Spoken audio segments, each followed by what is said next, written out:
Good evening and welcome back to Cecilia.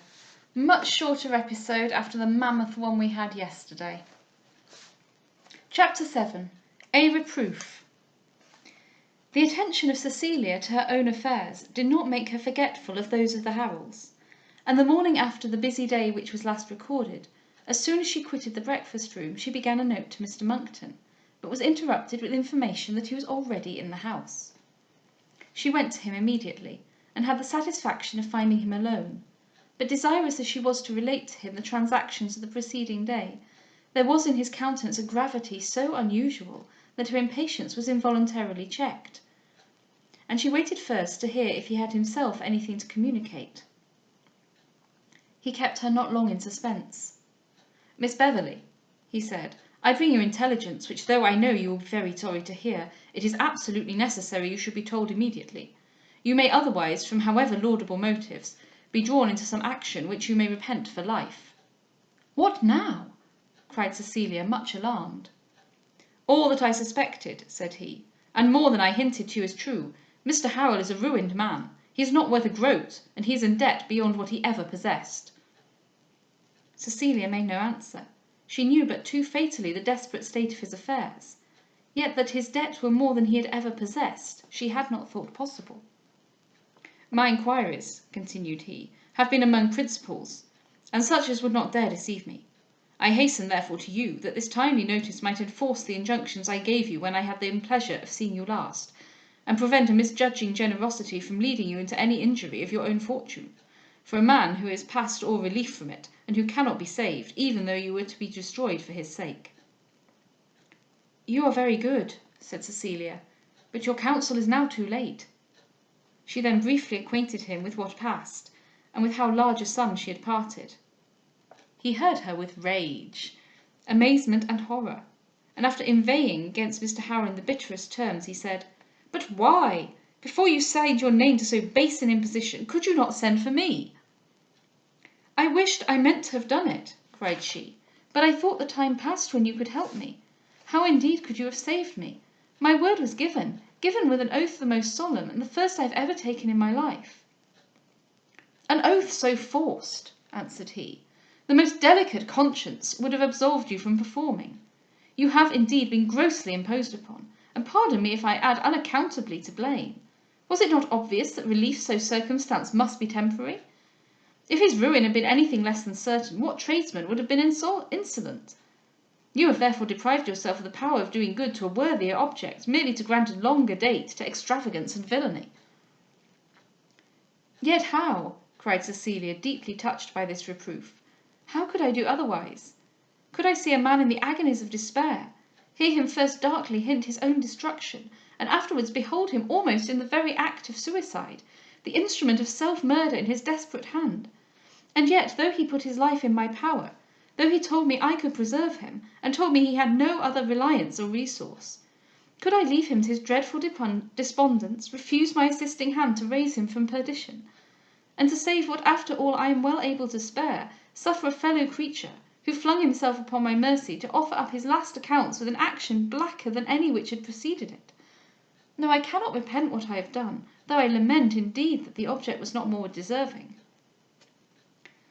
"Your representation," said Mr. Monckton, "like everything else that I have ever heard you uttered, breathes nothing but benevolence and goodness, but your pity has been abused, and your understanding imposed upon.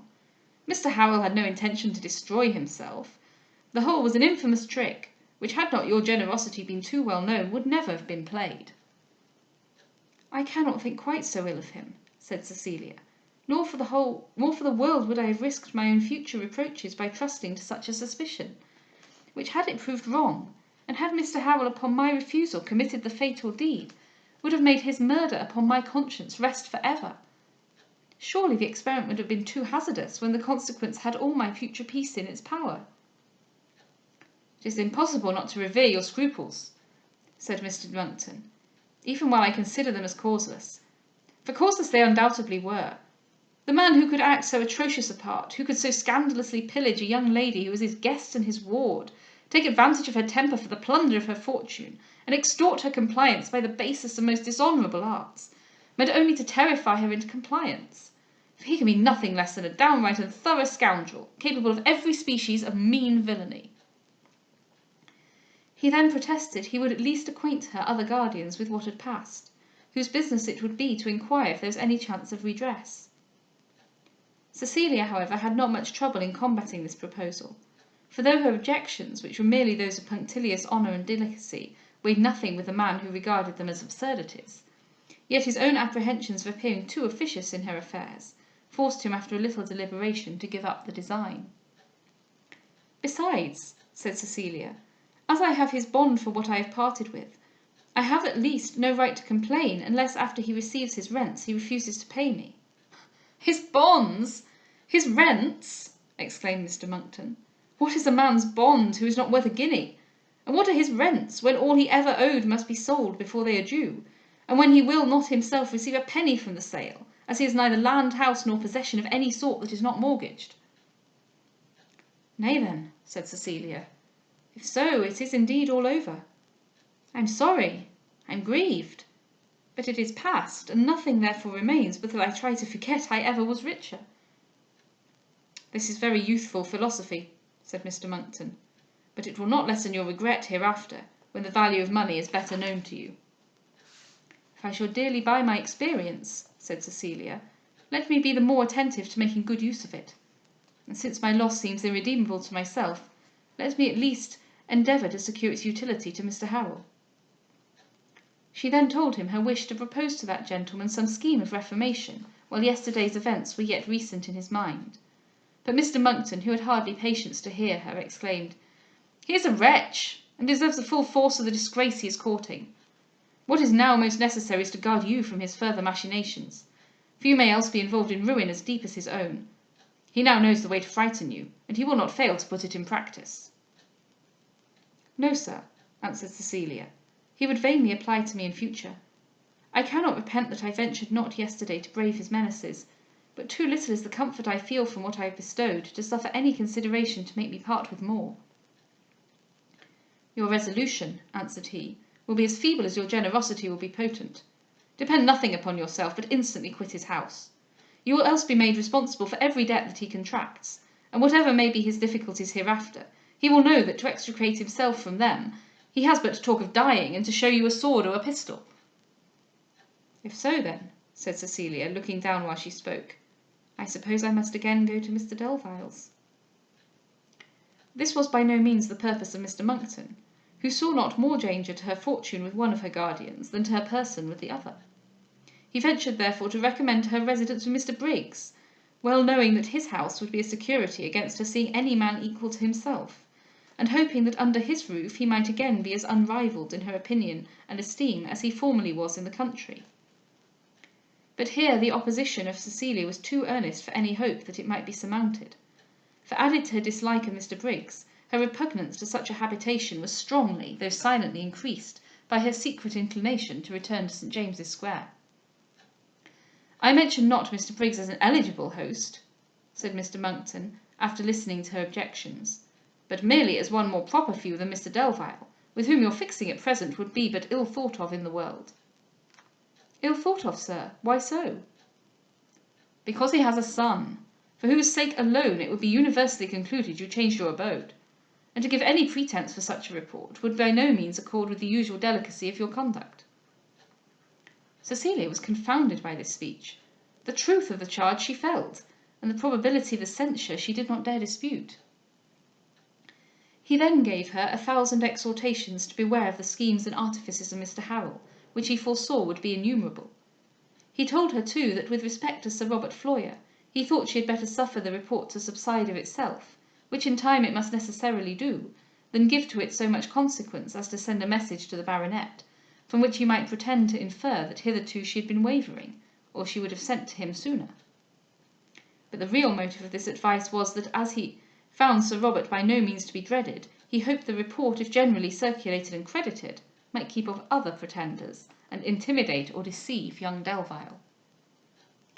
The purport for which Cecilia had wished this conference was, however, wholly unanswered. Mr Monckton, enraged by the conduct of Mr Harrel, refused to talk of his affairs, and could only mention him with detestation. But Cecilia, less severe in her judgment and more tender in her heart, would not yet give up the hope of an amendment she so anxiously wished, and having now no other person to whom she could apply, determined to consult with Mr. Arnott, whose affection for his sister would give him a zeal in the affair that might somewhat supply the place of superior abilities. There was indeed no time to be lost in making the projected attempt, for no sooner was the immediate danger of suffering removed than the alarm wore away and the penitence was forgotten. Everything went on as usual, no new regulations were made, no expenses abated, no pleasures forborne, not a thought of hereafter admitted, and ruinous and terrible as had been the preceding storm, no trace of it was visible in the serenity of the present calm. An occasion of discussion with Mr. Arnott very speedily offered. Mr. Harrel said he had observed in the looks of his friends at the Pantheon much surprise at the sight of him, and declared he should take yet another measure for removing all suspicion. This was to give a splendid entertainment at his own house to all his acquaintance, to which he meant to invite everybody of any consequence he had ever seen, and almost everybody he had ever heard of in his life. Levity so unfeeling, and a spirit of extravagance so irreclaimable, were hopeless prognostics. Yet Cecilia would not desist from her design. She therefore took up the earliest opportunity of speaking with Mr. Arnott upon the subject, when she openly expressed her uneasiness at the state of his brother's affairs, and warmly acknowledged her displeasure at his dissipated way of life. Mr. Arnott soon showed that example was all he wanted to declare the same sentiments. He owned he had long disapproved the conduct of Mr. Harrel, and trembled at the situation of his sister. They then considered what it was possible to propose that might retrieve their affairs, and concluded that entirely to quit London for some years was the only chance that remained of saving them from absolute destruction. Mr. Arnott, therefore, though fearfully and averse to the task, told his sister their mutual advice. She thanked him, said she was much obliged to him, and would certainly consider his proposal, and mention it to Mr. Harrel. Parties of pleasure, however, intervened, and the promise was neglected. Cecilia then again spoke herself. Mrs. Harrel, much softened by her late acts of kindness, was no longer offended by her interference, but contented herself with confessing that she quite hated the country, and could only bear to live in it in summer-time. And when Cecilia very earnestly expostulated on the weakness of such an objection to a step absolutely necessary for her future safety and happiness, she said she could know no worse than that if already ruined, and therefore that she thought it would be very hard to expect from her such a sacrifice beforehand. It was in vain Cecilia remonstrated. Mrs. Harrel's love of pleasure was stronger than her understanding, and therefore, though she listened to her with patience, she concluded with the same answer she had begun. Cecilia then, though almost heartless, resolved upon talking with Mr. Harrel himself, and therefore, taking an opportunity which he had not time to elude, she ingenuously told him her opinion of his danger, and of the manner in which it might be avoided. He paid unusual attention to her advice, but said she was much mistaken with respect to his affairs, which he believed he should now very speedily retrieve, as he had had the preceding night an uncommon run of luck, and flattered himself with being able very shortly to pay all his debts and begin the world again upon a new score. This open confession of gaming was but a new shock to Cecilia, who scrupled not to represent to him the uncertainty of so hazardous a reliance, and the inevitable evils of so destructive a practice. She made not, however, the least impression upon his mind. He assured her he doubted not of giving her shortly a good account of himself, and that living in the country was a resource of desperation which need not be anticipated. Cecilia, though grieved and provoked by their mutual folly and blindness, could proceed no further. Advice and admonition she spared not, but authority she had none to use. She regretted her ineffectual attempt to Mr. Arnott, who was yet more cruelly afflicted at it, but though they conversed upon the subject by every opportunity, they were equally unable to relate any success from their efforts, or to devise any plan more likely to ensure it. Alas! I hope you have a good evening.